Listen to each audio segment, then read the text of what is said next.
और बहुत बहुत स्वागत है आपका मेरे इस कार्यक्रम में। और मैं हूँ आपकी दोस्त एस्ट्रो विजेता। आज हम बातें करेंगे चूड़ियों के बारे में।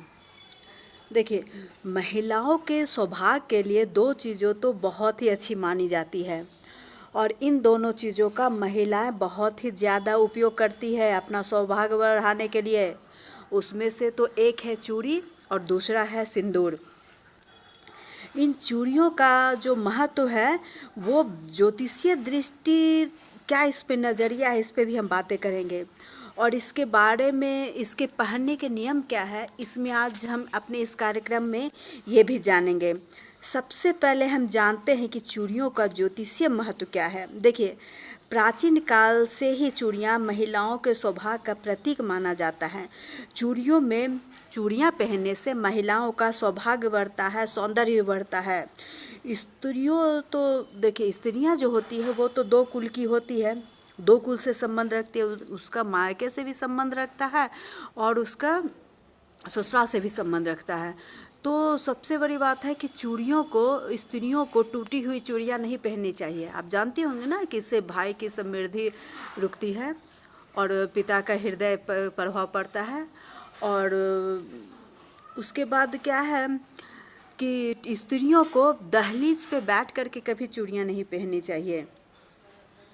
स्त्रियों को दोनों हाथों में बराबर मात्रा में भी चूड़ी नहीं पहननी चाहिए। एक हाथ में आप एक चूड़ी पहने तो दूसरे हाथ में उससे ज़्यादा ही चूड़ी पहने।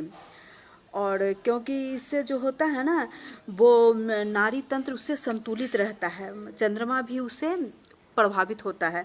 जब हमारा मणिबंध में चूड़ियाँ सटती है, मणिबंध चंद्रमा का प्रतीक है, जब चूड़ियाँ सटती है वहाँ तो हमारे मन मस्तिष्क पे भी उसका प्रभाव पड़ता है, जिससे हमारा चंद्रमा जब प्रसन्न रहेगा तो हमारा दिमाग भी अच्छा रहेगा, हम भी खुद भी प्रसन्न रहेंगे। और देखिए, सबसे बड़ी बात है तो आप खरमास में नई चूड़ियाँ ना खरीदें, ना पहने, ये तो आप जानते ही होंगे। उसके बाद मंगलवार, रविवार, शनिवार को चूड़ियाँ ना पहने, काले रंग की चूड़ियाँ ना पहने, सफ़ेद रंग की चूड़ियाँ ना पहने, और अगर काला तो बिल्कुल ना पहने, और अगर सफ़ेद रंग की चूड़ियाँ पहनना हो तो उसमें से किसी और दूसरे कलर को मिक्स करके आप पहन सकती हैं।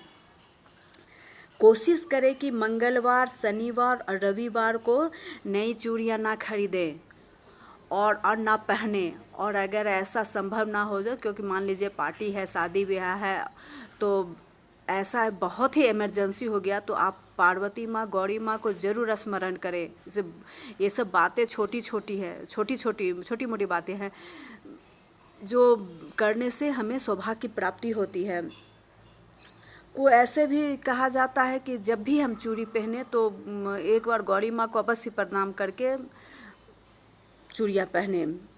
और अगर हम कभी भी चांदी की चूड़ियाँ ना पहने, चांदी की चूड़ियाँ और सीप की चूड़ियाँ पहनने से हमारे सौभाग्य कम होता है हमारा।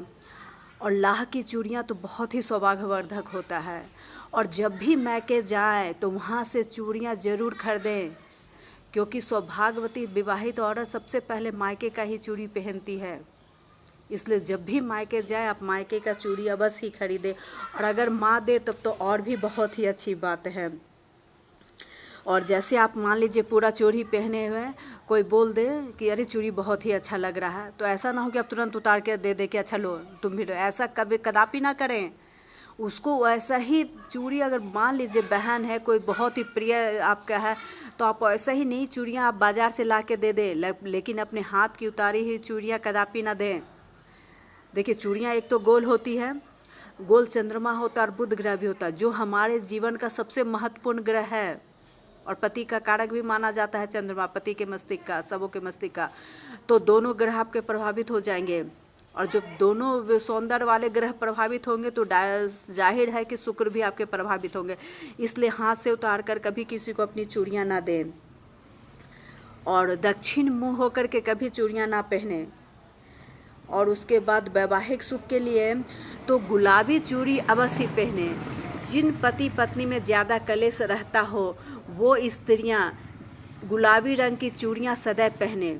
आप कहीं गए हैं पार्टी वार्टी में, कोई दूसरी चूड़ियाँ पहने, बात अलग है, लेकिन आप जब घर में रहें तो गुलाबी रंग की चूड़ी आप अवश्य पहने। और वो विवाहित कन्याएं जिनकी शादी में दिक्कत हो रही है वो हाथ में पीले रंग की चूड़ियाँ पहने। संतान प्राप्ति में जिनको दिक्कत हो रही है वो हाथ में पीले रंग की चूड़ियाँ पहने। और जिन कन्याओं को विवाह नहीं हो रहा है वे गौरी माता को लाल चुनरी में रह करके मनोकामना पूर्ण करते हुए अर्पण करें। इससे माता गौरी प्रसन्न होती हैं और अच्छे वर की प्राप्ति देती हैं। आज के लिए बस इतना ही, फिर मिलते एक नई जानकारी के साथ। तब तक के लिए नमस्कार।